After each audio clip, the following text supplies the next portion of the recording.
Hello and welcome. Do you sometimes find yourself feeling really resentful and angry about the role that you have in your stepfamily? If you do, stay tuned because I'm going to give you some tips as to what you can do about this and how you can identify what it is you're feeling resentful and angry about. Kim here, chartered psychologist, so please subscribe to this channel, click the like bell and follow for more tips about step parenting. So in terms of roles in step families, sometimes we can be given a role that we didn't want, or we start taking on duties initially because we want to be helpful and you want everyone to like you, but then you find yourself actually doing the lion's share of the work. Some stepmothers complain that all of a sudden they are almost the primary caregiver when the children are in their home. They do all of the taking to school, dropping off, all of the cooking, the washing, the homework. They get to be the parent, but they're not a parent because they can't really discipline the children because they're not theirs. Another role you may have is that you may want to have more involvement with your stepchildren, but actually the biological parents just don't really want you involved. So you're kind of like a roommate. And that can be somewhat irritating at times when you just don't really feel part of it. You feel like an outsider. You may be super stepmom where you feel that you have to do everything that is possible to make the children feel happy, but nothing is ever good enough. You can't get it right.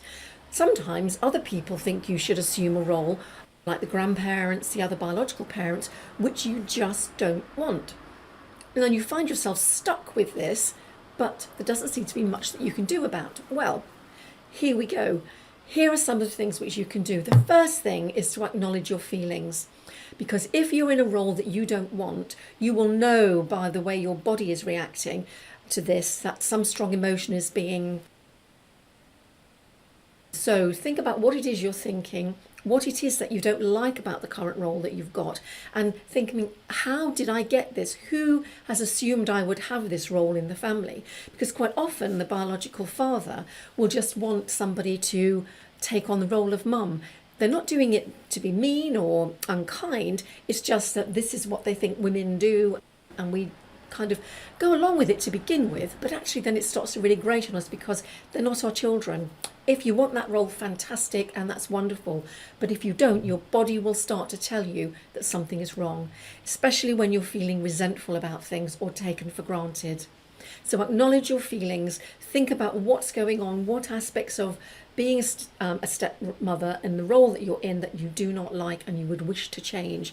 And I sometimes would just take out a sheet of paper and write down the role that I think I'm in at the moment and the role that I would actually like, and see how the two actually marry up. And then you'll start to see where the differences are and where are the things that you want to start to change. Secondly, you need to communicate with your partner.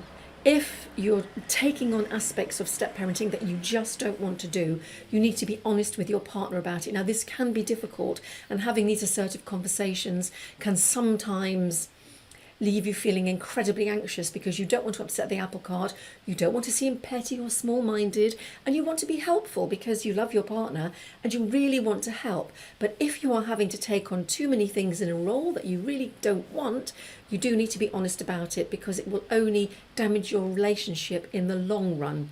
So try and have those honest conversations with your partner.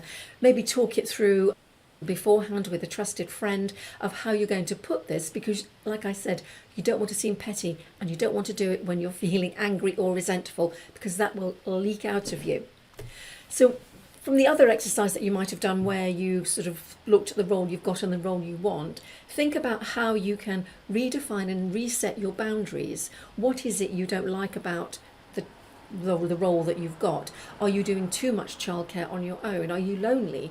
What is actually happening? Are you being stuck with the school run and you just really don't have the time because it's interfering with your job?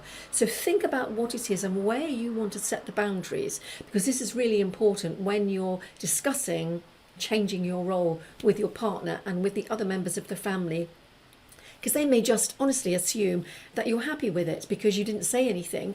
So why change? Why bother to change anything? So really think about what boundaries you want to set and where your limits are, what it is you will put up with and what it is you won't put up with. And it may be that you do need to seek external support. You may need to seek the help of a psychologist or a therapist to actually begin to tease out what's going on here. Why have you taken on this role?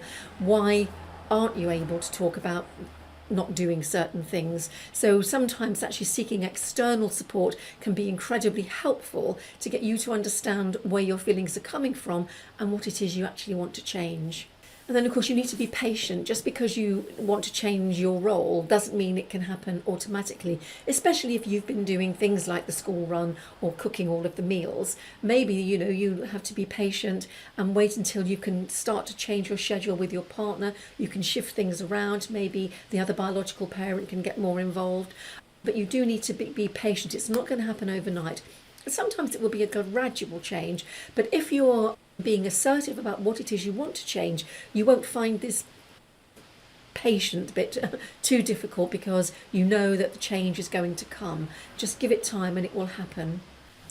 And then I would absolutely 100% say to you, practice self-care. That is vital. Looking after yourself in a step-parent relationship is unbelievable, because if you are not putting anything into you, you are not able to give. And if you do find that you're giving a lot more than you actually feel you have, if you're not taking care of yourself, that's going to dry up. You'll be angry, resentful, you'll burn out, and you'll be tired, and you'll start to become ill. So self-care is incredibly important. Knowing your limits. What is it you do for self-care? Do you like to run, walk the dog? Do you like to sit in a corner and read, watch a movie, meditate? Whatever it is that you like to do, which actually helps you to calm down and fill your vessel, so to speak, that is important that you do it. And you start building that time in for yourself, because only when you are helping yourself can you help others. It's about putting that oxygen mask on first before you help others. And lastly, don't aim for perfection. It's okay to make mistakes and allow yourself the mistakes if you've made them. Don't beat yourself up. None of us are perfect, but if you start changing your role to the role that you want, you will find life much easier to navigate within a step family, because having a role you don't want is only going to lead to resentment and anger building up inside of you, which is not conducive to harmonious step family relationships. So that's how you can change the role that you want, think about the role you have, think about the role you want, and think about ways in which you can move from where you are to where you want to be. Like I said, consulting your partner, thinking about setting those boundaries, and most important, communicating in an assertive manner. Bye for now.